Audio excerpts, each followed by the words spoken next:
Thank you for joining this lesson.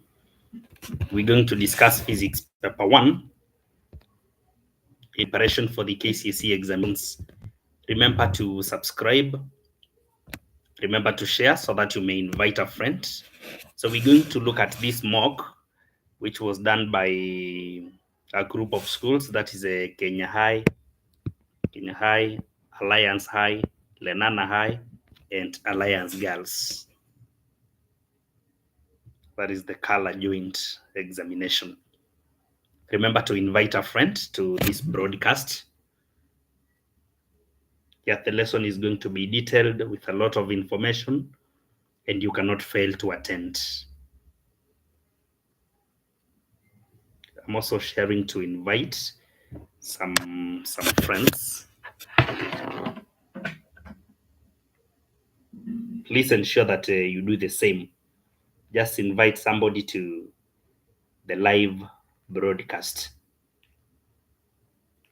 Physics paper 1. The color joint. The color joint. So this one is going to be great, and I hope it shall benefit someone. I must also remind people of our programs for the holiday, mathematics, which are happening through Google Meet. These ones are interactive through Google Meet. Places are able to learn with us, respective homes. You can respond to questions, to interactions. So make sure you enroll to our programs. The number that you should use is 0704153366. Please use this number and get more information about our online programs. Otherwise, welcome so much.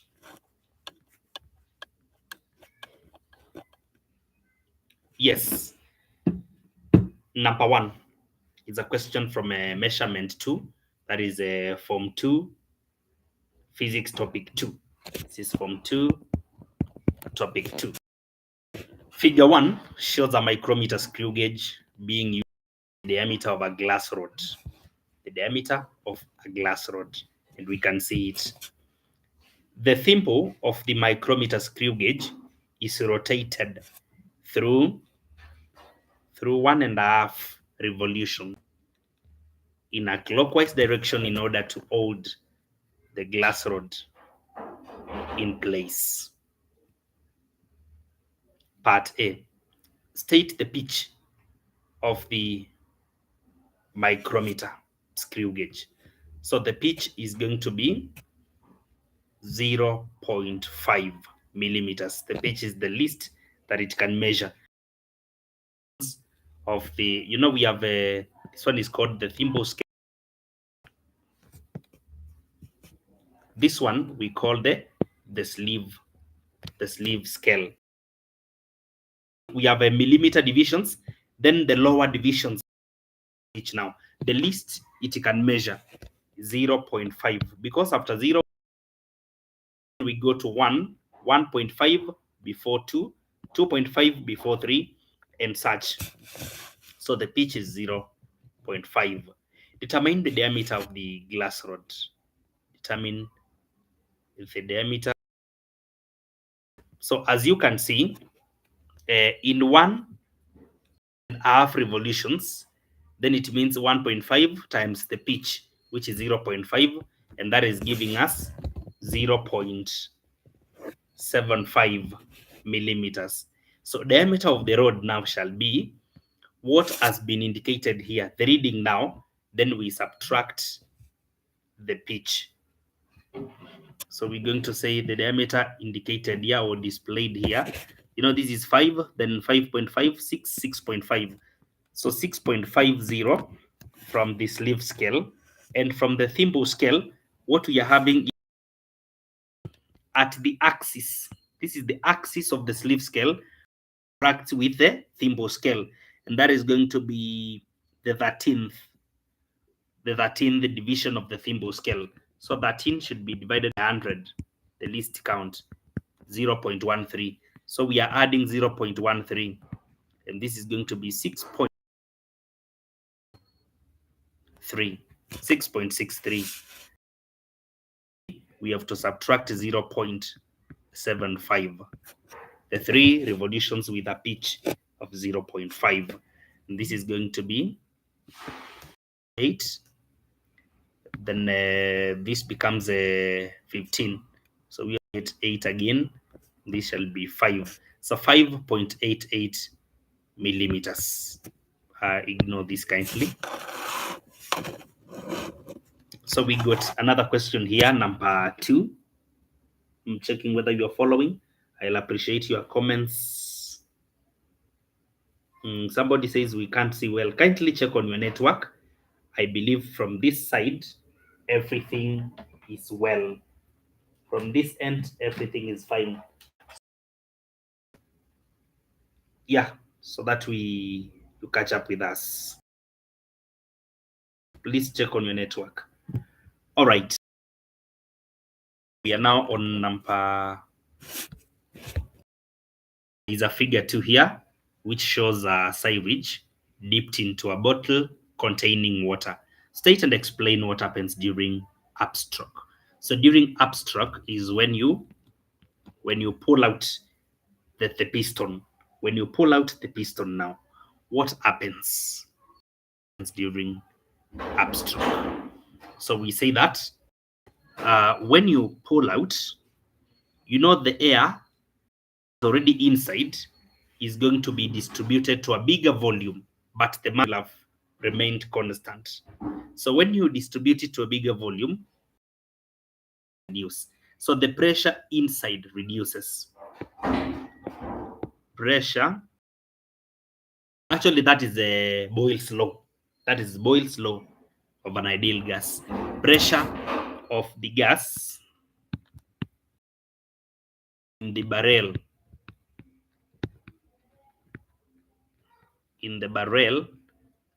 the pressure decreases due to increased volume.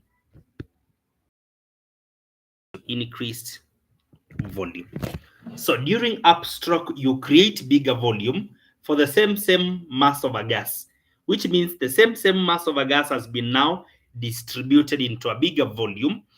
Okay, sometimes I'll be giving more detailed explanations than what has been captured on the marking scheme. Actually, I'm posting this marking scheme for purposes of the calculations, so that you may not waste a lot of time. But most of the explanations, I'll be giving you the exact details that you need. So now, according to Boyle's law, when you have increased the volume occupied by the same amount of gas or air, we can even say air, yeah. When you increase the volume, what happens to the pressure? The pressure decreases. And now we are saying the atmospheric pressure outside becomes greater, and you to push water inside. So the atmospheric pressure due to atmosphere becomes greater. Comparatively now, it becomes greater, and due to the pressure difference, the water is pushed in to the barrel. Water is going to be pushed or sucked up. It is the one that will push.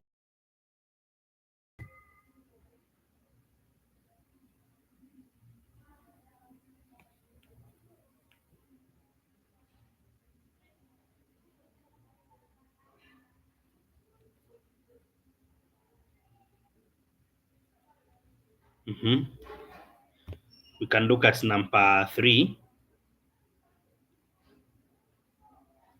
We are told that the front views of 2 cars are shown in figure 3, drawn to the same scale. So if they have been drawn to the same scale, then we can see that there is a family car, there is a racing car in figure 3. What is the question here? Explain why the racing car has a wider base area than the family car. And this is to increase its stability. Since the wider base area, it will require a larger angle of tilt before toppling than the family car. So because of the speed at which the racing car is required to move at, if it has a small base area, then but with a big area, with a big base of area, because we know that is among the factors which affect the stability of an object. When increased, there will also be an increase in surface area, not surface area, sorry, increase in the base area leads to an increase in the stability. Number 4, give a reason why. Give a reason why when the canvas tent from inside advisable. So we are saying that touching the canvas destroys the elastic skin created due to surface tension, causing the tent to leak.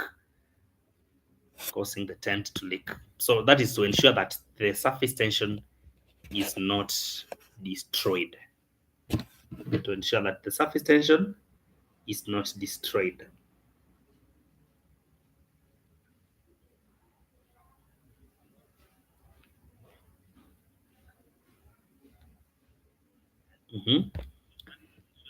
We can go to number 5, which is an application. Number 5 is an application. It's a question on gas loss. Figure 4 shows a column of air trapped by mercury thread 5 centimeters long. If the atmospheric pressure is 750, if the atmospheric is 750 millimeters of mercury, air column X, when the tube is placed horizontally. So I'm going to discuss this together with the other case whereby you can be an end facing down like this. So I will discuss the 3 cases because you don't even know in an exam which one will come. It will be the horizontal one and the upside down, or the upside or the upright one, the inverted one. So any can be evaluated and we have to discuss all of them.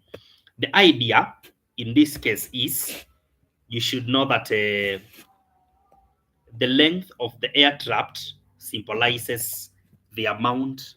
Okay, it symbolizes the volume. So length of air column symbolizes the amount, or simply the volume. So length of air column is volume. Then there is pressure. So we are talking about P1 V1 equals to P2 V2. This is what we call Boyle's law of an ideal gas. Now with the Boyle's law, the first thing we should discuss here is which one is the pressure, which one is the volume. It's because this is 1, this is 2, and we shall get back to 3. Yeah, we shall get back to number 3. So now in the first case, we can say that volume 1 is 15 centimeters. Then pressure 1 in that case, because it is upright, pressure 1 is, we make it 50, so that we may work with. Sorry, let me check the screen.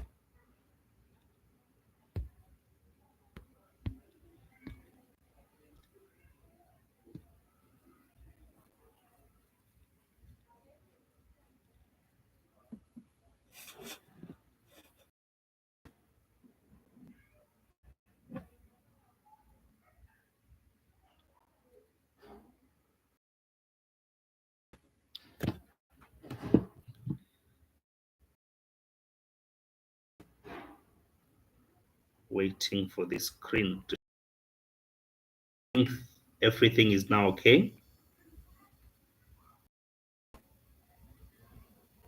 So what are we saying? that in the first case, when it is upright,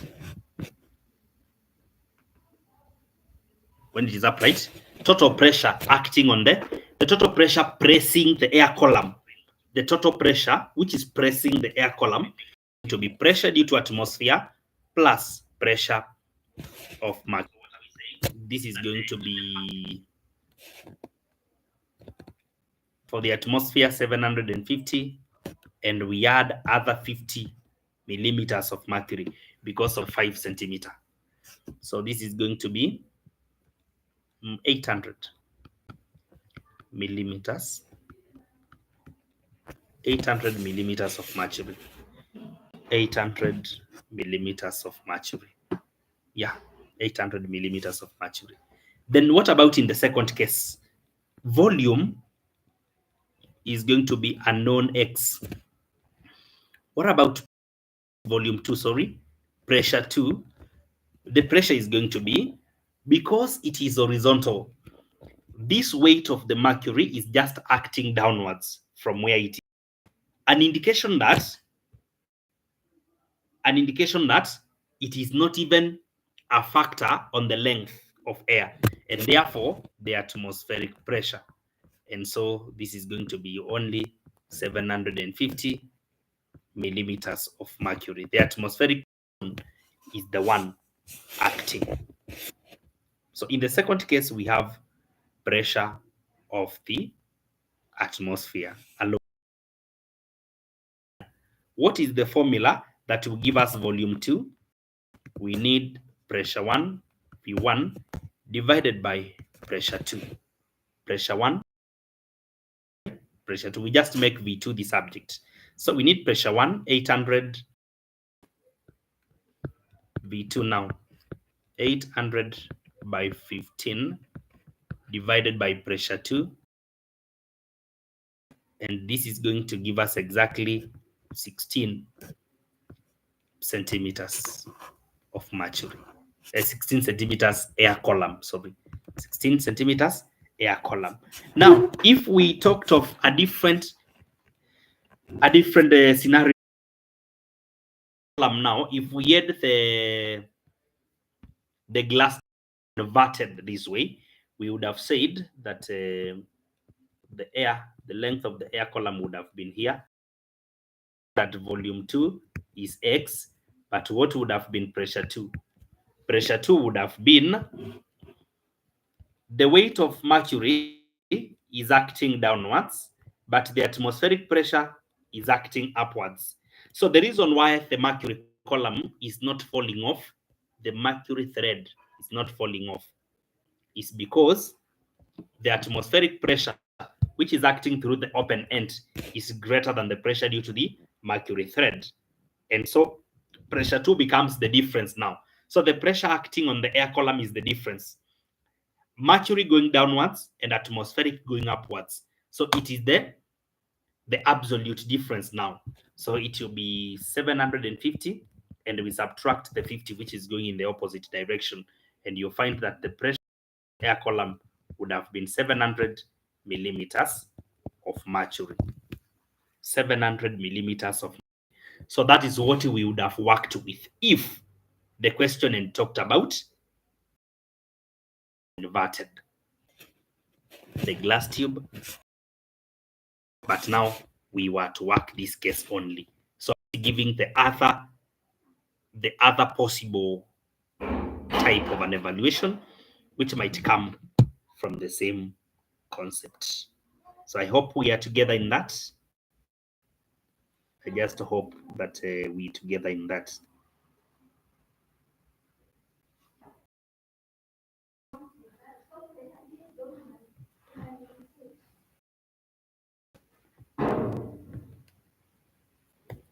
Okay. Let's look at number 6. A string of negligible mass as a bucket tied at one end. The string is 50 centimeters long and the bucket has a mass of 65 grams. Swung horizontally, making 5 revolutions per second. making 5 revolutions per second. Calculate the tension on the string. It is horizontal swinging, or it is whirled. Another term that can be used today is whirling. It is whirled. It is whirled horizontally. So in an horizontal circle, we usually say that tension is usually the same as the centripetal force. And how do we get? So tension equated out of R. What is R? What is M? The mass being. Now, how do we get velocity? We say that angular velocity equals to linear. Angular velocity equals to V over R. And we also have to know that in a setup like this, whereby we are given 5 revolutions, the number of revolutions per second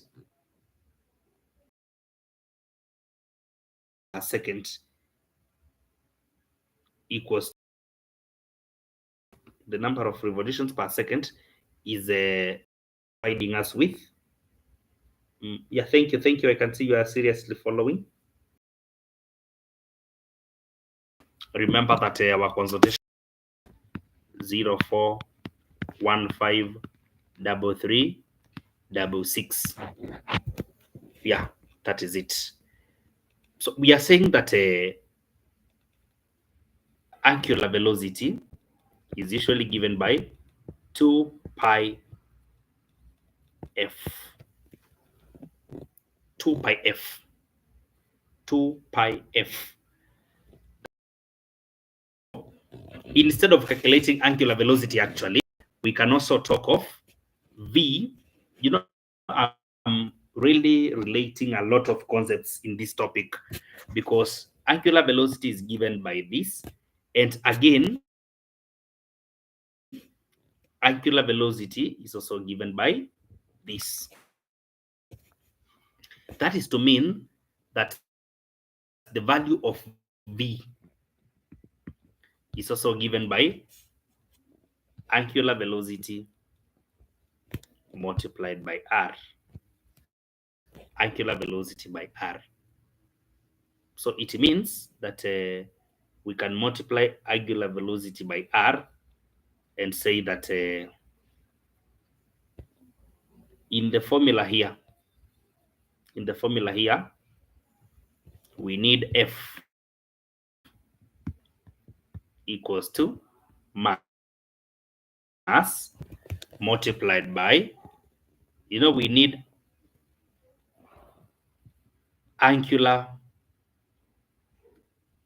linear velocity squared, the denominator. And once R comes, then we shall have the centripetal force being given by mass multiplied by 2 pi f 2 pi f. Everything there is squared. But because we had squared one R and we are dividing with another R, so R now becomes 5. We just have R power 1. This is to mean that at the end of the day, we shall have to, okay, R can come there. Now I'm just rearranging this term. R, then 2 pi I had written here. So that is very correct. I concur with what the marking scheme is giving us at that point. Yeah, so at this point now, we just go directly to the substitutions now. We just substitute. This one can be converted to kilograms by dividing by 1,000. It is there. R, we make it as a unit by dividing by 100.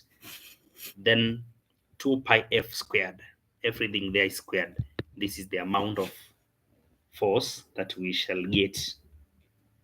Explain why it feels warmer to cover oneself with two thin blankets when sleeping than one single blanket. When you have two thin blankets, they trap a column of air in between them. So the air trapped there becomes an insulator. And that means now warmth cannot be. Insulator does not allow conduction of it from your body to the outside. So we have that the air trapped between the two blankets causing a greater or more insulation than a single thick one, which is not have a trapped air. So the thick one, no matter how thick it is, as long as it will not trap an air column somewhere, act as an insulator, then it will not be a better blanket. But two ones will trap a column of air between them, which acts as an insulator, hence preventing you from a lot of coldness. Hence preventing you from a lot of coldness. There is number 8 here. There is a number 8, and I hope you guys are really following. I hope you are seriously following. And I hope you can see everything clearly. Can leave a comment. Let me get a comment, please, about the presentation tonight. Kindly share your comment about what you can see clearly. Those who are following live, kindly give a comment. Kindly give a comment about the clarity of the paper that is being displayed. Waiting for your comments.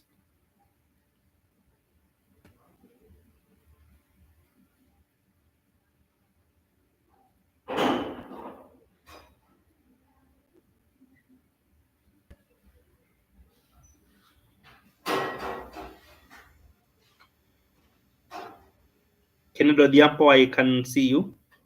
Thank you.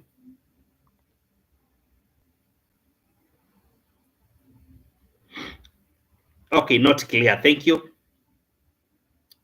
The comment I'm getting is that it's not clear. It is not clear. It is not clear. I'm trying to check on my network. Trying to check on my Wi-Fi.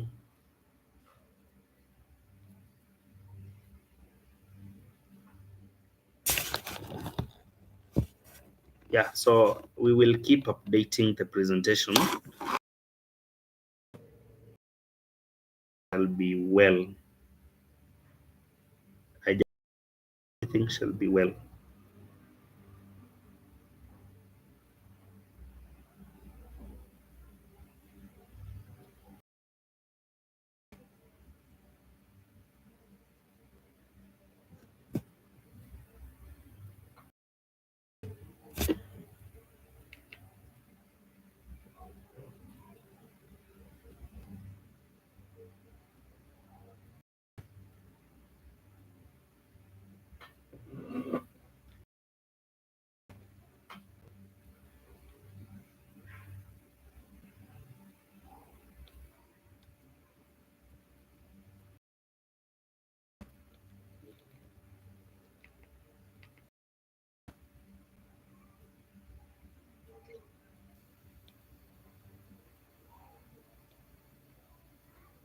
Okay, so we can continue. The figure below, we told that the figure below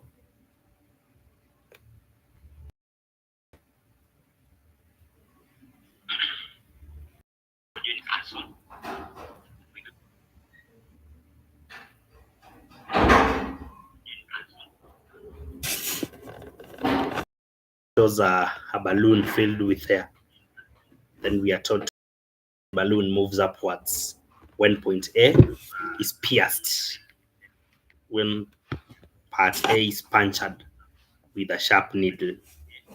So air jets out through the hole, gaining downward momentum, causing the balloon to acquire an equal and opposite momentum, which propels it upwards. You can also use the language of action and reaction being equal and opposite. Then there is number 9. I want you to notice how diagrams have been used. In nearly 3/4 of the questions, we have diagram sketching or diagrams drawn for interpretation. Diagrams is a skill in physics that must be taken with a lot of seriousness. So figure 6 shows two springs, C and D, of the same length and equal number of turns made from the same wire. So same wire, same length. So the factor now being determined here, or the factor is now the diameter of the spring itself. The diameter of the spring itself. Then we are told, state with a reason which of the two springs can support a heavier load before attaining elastic limit, and that becomes string C. Smaller the diameter, the height of the spring. That one. Number 10, a body of mass 5 kg held at a vertical height of 600 centimeters is released to travel along a frictionless curved path as shown. So it's going to roll down here along this path. Now the question is, the 5.0 kg mass strikes another body of mass 8.0 kg at rest. Immediately it reaches the horizontal. It reaches the horizontal. The bodies same direction. The bodies stick together and move in the same direction. Determine the velocity of the bodies after collision.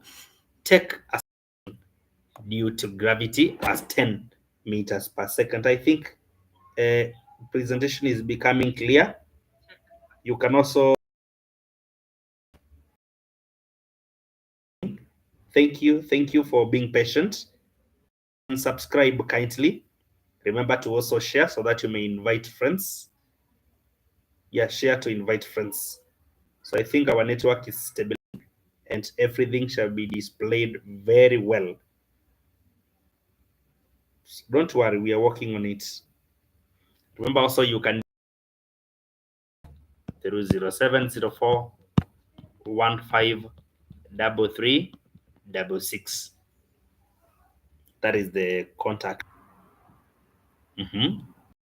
Supposed to know that this is free fall, so the body will be moving from to the ground, but on landing on the ground it will have gained some momentum because it is gaining kinetic energy, which is equal to speed.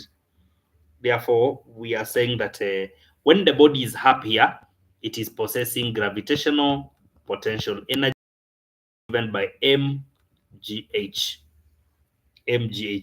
But by the time it will land at the ground, the same body will be possessing kinetic energy, which is given by half mv squared.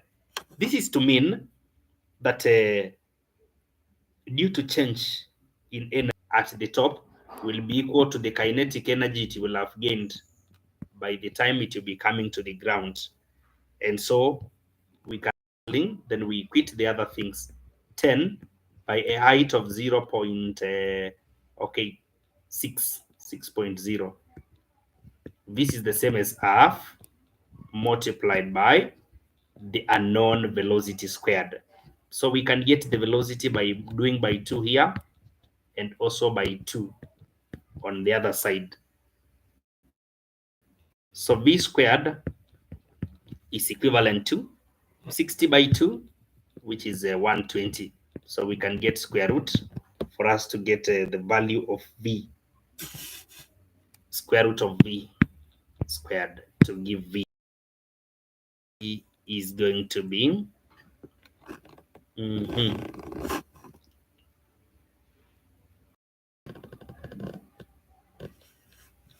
I don't know whether we are using the right quantities because I want to see what we have here. We're having by 4 and by 4. Then instead of 6, they are using 5. I think there is a conflict there between what they have in their solution and what they are having. So 600 centimeters means 6 meters, not 5. So there was a problem there. There was a serious problem at that point. Very serious problem. Very serious problem.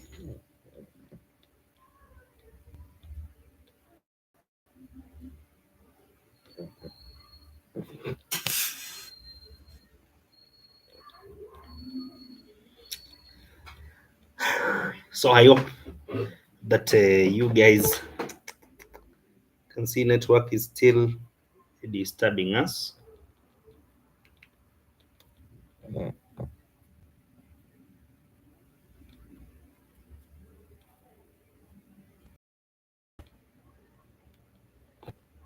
Can see physics is, can see the presentation is seriously being affected by the network, but we shall do our best. Yeah, we shall do our best. So assuming that they made a mistake in the listing of this distance, so let's assume it was 500, then we shall use 5 here and not 6. Then we shall talk of 100 and not 120. Then we shall talk of 10 meters per second. Now with the speed, we can go now to the principle of conservation of linear momentum, whereby we shall say that momentum before and after collision is usually conserved. So linear momentum, momentum is given by mass times velocity. So initial momentum is going to be the car. Let me write it as a formula first. Mass of the car. Yeah, things are getting well. Mass of the car times its velocity plus mass of the block multiplied by its velocity. That is initial momentum, which means it will be equal to final momentum.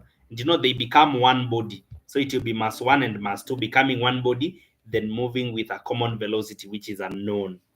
So the first momentum, 4 by 10 plus 6. Is it really 6? I think there is a serious confusion here between the values they are using, because the mass is of 8 kg, which is at rest. 8 kg. And the first one is even 5. So we should use 5 at a speed of 10 plus 8 at rest equals to 5 plus 8 with a common velocity. Yeah, that is what I expected now. So we will talk of 50 plus 0 being equal to 13 by V. So we can get V by dividing 50 over 13. So 50 divided by 13, this gives us a speed of 3.85 meters per second. Yeah, 3.85 meters per second. So that is the mass, that is the velocity we should expect as the common velocity. That is the common velocity we're supposed to expect. Number 2, two identical balloons with tiny poles containing hydrogen gas are left overnight. State and explain the balloon that deflates faster. The balloon with hydrogen.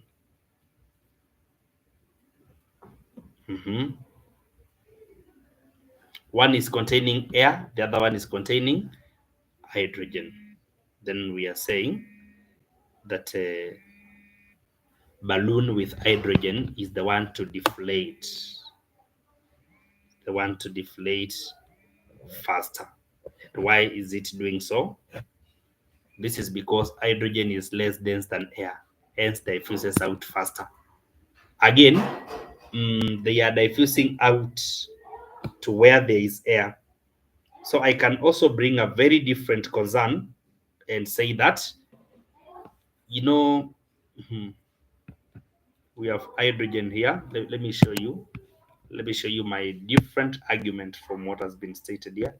We have hydrogen. We have hydrogen gas.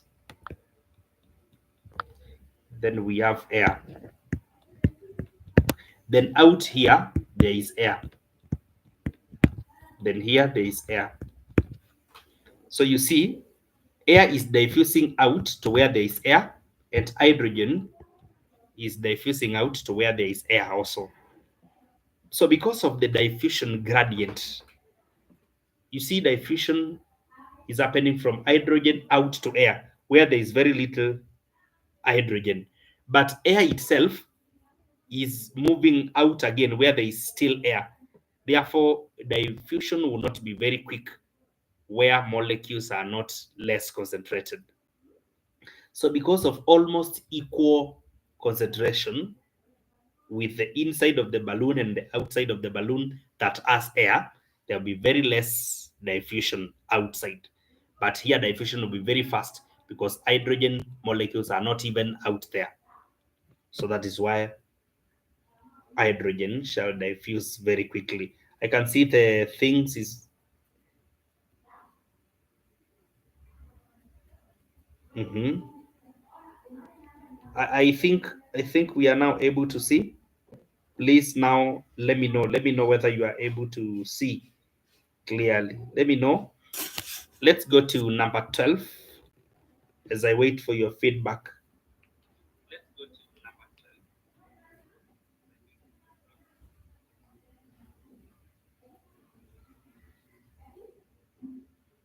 Okay, air is blown into the tube by an air blower. Just as you can see, there is air blown here. Then there is this tube now. Mark the levels of water in the vertical tubes A, B, C when air is blown. The levels are going to be different, and this is an application of what we call the Bernoulli's effect. We should know that when air is blown,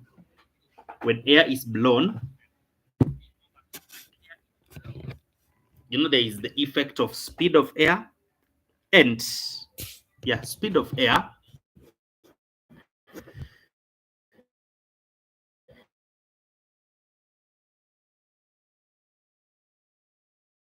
say that come on guys, say something about the lesson, about the video quality now.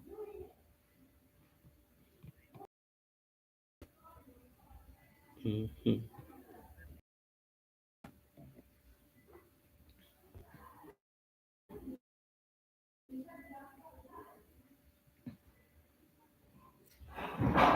Is there some improvements?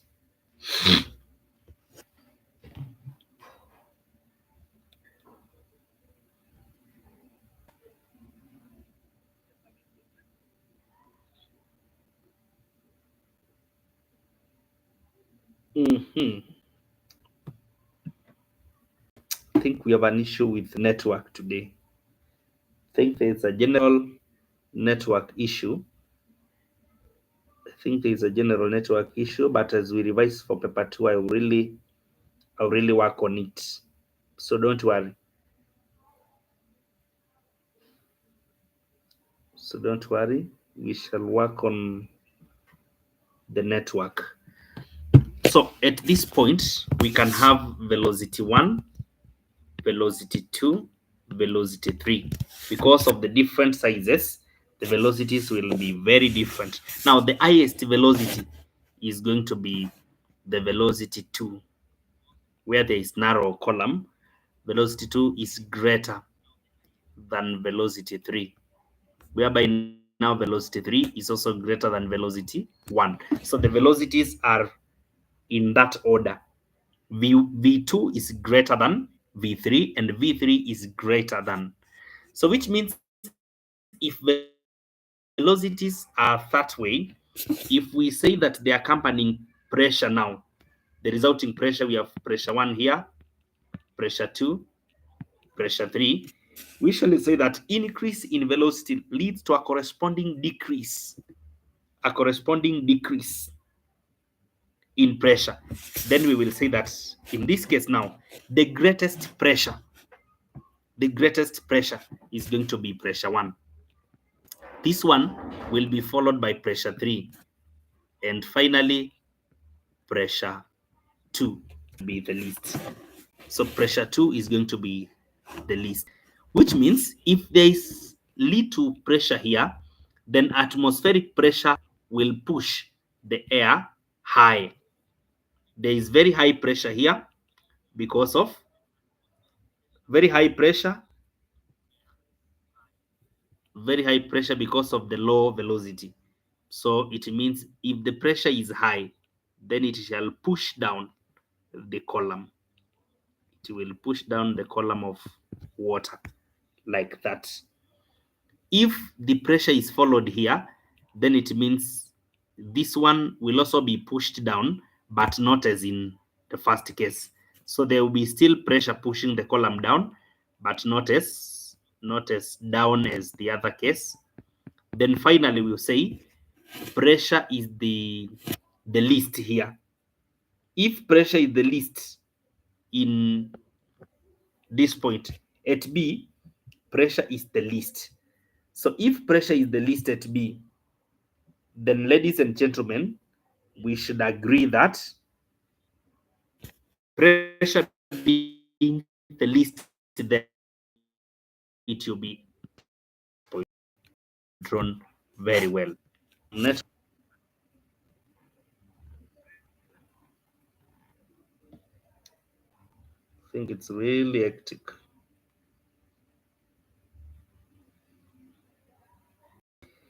We can end the lesson there for today. Let's meet for paper 2 revision, hoping that everything will be very. Thank you. Have a good night. Success.